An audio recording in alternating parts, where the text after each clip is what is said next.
ఎందుకు ఏడుస్తున్నావు? సరే పెడతా ఉండు.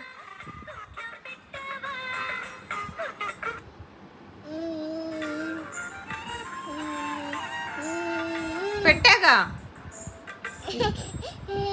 మరి ఏంటి? చేయి తీసుకొని ఇదా చిట్టి చిలకం ఇదిగో మరి. అట్లా ఏడుస్తావు బిడ్డ చిట్టి చిలకంకే. అమ్మా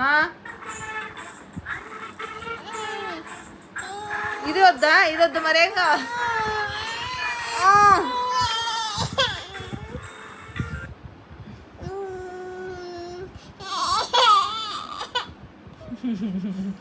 చిట్టి చిలకమ్మ మా అబ్బాయిని